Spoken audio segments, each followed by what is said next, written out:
India نے جو آ کے بات کی، بنگلہ دیش نے بھی وہی بات کی، افغانستان نے بھی وہی بات کی، تو پھر مقصد کیا تھا؟ اگر وہ تمام چیزیں جن کے اوپر بات ہو سکتی تھی ان کے اوپر اگر بات نہیں ہونی تھی اور معاملہ اسی پہ اڑ جانا تھا، تو پھر اس کا مقصد کیا تھا؟ خاص طور پہ یہ کہ نومبر میں اب ہم ہوسٹ کریں گے جو ایکچوئل جو ساک کی جو heads of states and government کی جو کانفرنس.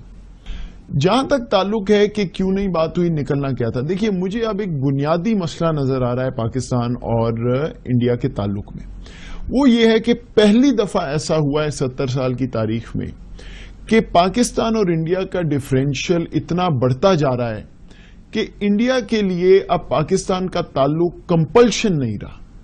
انٹرسٹ تو ہے، مفاد میں تو ہے، اگر صلح صفائی ہوگی تو ہندوستان کا بھی فائدہ ہے، انہوں نے اپنا گلوبل سٹیج کی بات کرتے ہیں، تجارت ہے وغیرہ، لیکن وہ کمپلشن جو پہلے ہوتی تھی کہ it is hurting both sides, معاملہ جو ہے وہ اتنا برا ہے کہ دونوں چاہتے ہیں کسی طرح حالات بہتر ہوں، جس کی وجہ سے واجپئی اور مشرف صاحب کا پیس پروسیس شروع ہوا تھا، اور پہلے راجیو گاندھی، بے نظیر بھٹو وغیرہ وغیرہ. وہ اب معاملہ نہیں رہا. اور اب مجھے ہندوستان میں یہ ویو نظر آتا ہے کہ جی اگر پاکستان سے صلح ہوتی ہے 80% وہ ہماری مانیں، 20% کوئی ہم مان لے تو ٹھیک ہے، لیکن یہ جو 50% آدھا آدھا بات ہے یہ اب نہیں ہو سکتی. ہمارا مسئلہ یہ ہے کہ کیونکہ اندرونی طور پہ حالات جو ہیں وہ کمزور ہیں، کمزوری کی طرف گئے ہیں پچھلے 10 12 15 سال میں، تو ہمارے لیے اب ایک کمپلشن ہے. جب تک آپ خطے کی صورتحال بہتر نہیں کریں گے، اپنا ایسٹرن فلینک کور نہیں کریں گے، تب تک آپ کے جو باقی فورن پالیسی کے ایشوز ہیں وہ سیکیورٹی پالیسی کے نیچے دبے رہیں گے. اور وہ معاملہ اب نظر آ رہا ہے. اگر یہ معاملہ ہے اور اگر میں یہ بات تسلیم کروں جو ہمارے ہاں ہے کہ ہندوستان جان کے پاکستان کے ساتھ یہ کرتا ہے کہ پاکستان کمزور رہے، تو پھر ہندوستان کو کیا کرنا چاہیے؟ اس کو وہی کرنا چاہیے جو وہ کر رہا ہے، تاکہ پاکستان اپنی سیکیورٹی پالیسی میں پھنسا رہے، ہندوستان گرو کرتا رہے اور یہ ڈفرینشیل بڑھتا رہے. اور بدقسمتی سے مجھے لگتا ہے کہ ہم اس نہج پہ پہنچ گئے. اس میں پاکستان کے لیے بات چیت کرنا میرے نزدیک بہت ضروری ہے، ہندوستان سے زیادہ ضروری ہے. لیکن ہمارے ہاں یہ بھی نیچرل ہے، اب ایک ٹینڈنسی مجھے نظر آ رہی ہے کہ جی اگر انہوں نے بات نہیں کرنی تو ہم کیوں کریں، ہم اپنا کام کرتے ہیں. ہم اس لیے یہ شاید افورڈ نہیں کر سکتے کہ اندرونی کمزوریاں اتنی زیادہ ہیں کہ اس وقت بات چیت کے علاوہ میرے نزدیک ہمارے پاس چارہ نہیں ہے. اب بنگلہ دیش نے اپنے منسٹر کو نہیں بھیجا، یہ بھی ممکن تھا کہ انڈیا اپنے منسٹر کو نہ بھیجتا، کسی جونیئر منسٹر کو بھیج دیتا یا کسی بیوروکریٹ کو بھیج دیتا، لیکن وہ نہیں ہوا. آپ سمجھتے ہیں کہ انڈیا سگنل کر رہا تھا؟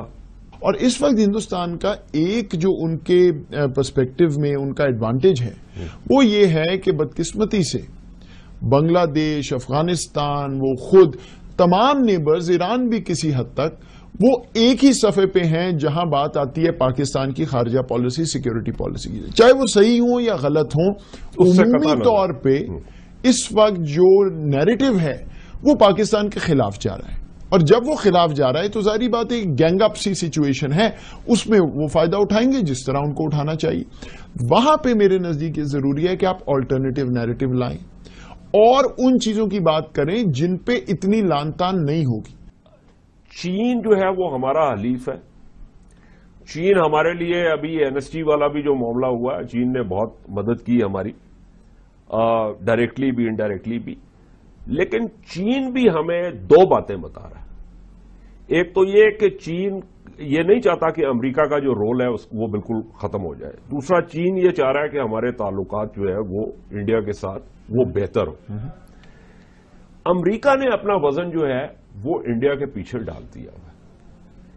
ایک وہ ان کی سپیسز ہیں جن سپیسز کے اندر وہ مقبوضہ کشمیر کے حوالے سے بھی بات کر رہے ہیں، وہاں پہ جو حقوق انسانی جو ہے وہ اس کی خلاف ورزی ہو رہی ہے اس کی بات کر رہے ہیں. لیکن وہ ایک سپاٹ ہے بڑے موزیک میں. اس میں جو لارجر پرسپیکٹو ہے، اس میں جس قسم کی مفادات ہیں امریکہ کے، ان کو مد نظر رکھتے ہوئے آپ کیسے دیکھ رہے ہیں کہ اس میں امریکہ کیا رول جو ہے وہ آلریڈی دا سیئنگ کہ نارملائزیشن ہونی چاہیے؟ دیکھیے، سر جنگ کا جو معاملہ تھا اس میں الائنسز بڑی کلیئرلی ڈیفائنڈ ہوتی تھی. آپ امریکہ کے ساتھ ہیں, روس کے ساتھ ہیں, کس طرف ہیں, فیصلہ کریں اور اس طرف جائیں. انڈیا بھی جو نان الائن موومنٹ کا چیمپئن تھا اس کو بھی فیصلہ کرنا پڑا اینڈ میں, وہ ایک طرف لین کر کے تو معاملہ جو ہے اب وہ معاملہ نہیں رہا. اور اب کامیاب ملک وہ ہیں جو تمام دنیا کے مضبوط ملکوں کے ساتھ ایک وقت پہ یکے بعد دیگرے اپنے تعلقات کو پازیٹو کرتے ہیں اور بڑھاتے ہیں. اس کا بیسٹ ایگزامپل انڈیا اور پاکستان کا. ایک جو سب سے بڑا مسئلہ اعجاز یہ ہے کہ سر جنگ کے بعد نئے ماڈل میں یونیپولر ماڈل جس میں امریکہ واحد سپر پاور ہے اس کو سب سے بہتر طریقے سے سمجھا اور ایکسپلوئٹ انڈیا نے کیا. اور کیونکہ آپ اس کے اوپوننٹ ہیں تو آپ کو وہ نقصان جو ہے. لیکن مجھے ایک بات بتائیں, میں قطع کلامی کر رہا ہوں. سر جنگ کا وہ زمانہ جس میں یہ کیمپس بہت انٹرنچ تھے, ہماری سفارتکاری کا کمال یہ تھا کہ امریکہ بھی ہمارا حلیف تھا اور چین جو ہے وہ بھی, اور بلکہ ہم نے امریکہ اور چین کی آپس میں دوستی کرانے میں بنیادی کردار ادا کیا. بالکل ٹھیک, کیونکہ آپ نے روس کو ایک طرف کر کے ان دو کو ایک سائڈ پہ لے کے آنا تھا اور وہ آپ نے فیصلہ. اب کیا معاملہ ہے کہ ہندوستان 70 سے 75 بلین ٹریڈ کر رہا ہے اپنے حریف کے ساتھ جو کہ چین ہے. امریکہ کے ساتھ تعلقات جو ہیں ملٹری انڈسٹریل کمپلیکس کے, اکانومی کے, ہر طرف وہ بڑھ رہے ہیں. سعودی عرب, امارات جن کو آپ کہتے ہیں کہ آپ کے سب سے بڑے وہ پارٹنرز ہیں چین کے بعد, آپ ایک دفعہ سعودی عرب کو تھوڑی سی آنکھیں دکھاتے ہیں اور وہ اپنا پلٹی کھا کے اس پہ اور وہ وہاں بلا لیتے ہیں مودی صاحب کو وغیرہ. پوائنٹ یہ ہے کہ آج کی دنیا میں یہ تعلقات بالکل اسی طرح چلتے ہیں اور آپ کو ہر ایک کے ساتھ اپنا تعلق بڑھانا ہے. ہماری فورن پالیسی کا مسئلہ یہ رہا ہے کہ آل ایگز ان ون باسکٹ والا معاملہ ہے, اور اب وہ ون باسکٹ صرف ون ہوتی جا رہی ہے کیونکہ امریکہ سے بھی تعلقات ٹھیک نہیں ہے تو چین, اب یہ سی پیک والا معاملہ ہے. کچھ کوشش پاکستان نے کی ہے روس کے ساتھ اوپننگ کی, کچھ ساؤتھ ایسٹ ایشیا میں, لیکن اس میں وقت لگے گا. مجھے جو خدشہ ہے کہ تھوڑی بہت میں اب یہ سگنلز پک اپ کر رہا ہوں کہ بات اس طرف جا رہی ہے کہ جی امریکہ سے تعلقات خراب ہیں وہ پھر چلے جائیں گے, وہ معاملہ دیکھیں 300 ملین رک گئے, فلاں ہو گیا, تو چین جو ہے ہمیں ان کی ضرورت نہیں. یہ وہ زمانہ نہیں ہے. ضرورت آپ کو دنیا کی واحد سپر پاور کی ہمیشہ رہے گی, اس میں کوئی شک نہیں کہ امریکہ کا ٹلٹ جو ہے ہندوستان کی طرف وہ جنون ہے, اس کو کوئی دو رائے اس پہ نہ بنانی چاہیے نہ ہے. اور اس میں ہمیں ایک اور بات دیکھنی ہے کہ اگر آپ پاکستان کی بات چھوڑ دیں تو چلیں ہمارا کیا, اگر آپ جنوبی ایشیا میں آئیں گے تو کس ملک کی طرف آپ کا ٹلٹ ہوگا؟ اس میں ایک حقیقت ہے, اور ہم بالنگ سائڈ ہے نا, وہ جو آپ فیلڈنگ, تو ہمیں اپنی بالنگ چینج کرنی ہے. جب بالنگ چینج ہوگی تو بیٹسمین کو خود ہی چینج کرنا پڑے گا اپنا سٹائل کام کرنے کا. تو وہ ٹلٹ جنون ہے. اس میں یہ بھی درست ہے بات کہ امریکہ اور چین کے تعلقات اس وقت ساؤتھ چائنا سی وغیرہ میں بہت کشیدہ ہیں, اس میں بھی وہ پرابلم آتی ہے. تو آپ ایک طرح تو چین کے حلیف ہیں اور ہندوستان اور امریکہ کا تعلق بڑھ رہا ہے, لیکن اس کو اس لیول پہ لے جانا کہ اس کا مطلب ہے کہ ہم ایک کیمپ میں ہیں اور وہ دوسرے میں, یہ وہ زمانہ نہیں ہے. تو ہم نے کون سی اسٹرکچرل چینجز کی ضرورت ہے کہ جس سے ہم یہ اپنی بولنگ کا سٹائل چینج کریں, اپنی فیلڈنگ کو ریسیٹ کریں اور ہم بول کریں ٹو آر فیلڈنگ, اور یہ نہ ہو کہ جو ہے وہ تینوں سلپس ہٹا دیں اور اس کے بعد جو ہے وہ آؤٹ سوئنگرز مارنا شروع کر دیں. مسئلہ یہ ہے کہ جس پیراڈائم میں آپ کام کر رہے ہیں وہ 20 سال پرانا ہے. دنیا نے تبدیلیاں کی, کوئی سپنر لے آیا, کوئی آف سپنر لے آیا, کوئی آل راؤنڈر لے آیا. آپ ابھی بھی اسی فریم ورک میں ہیں.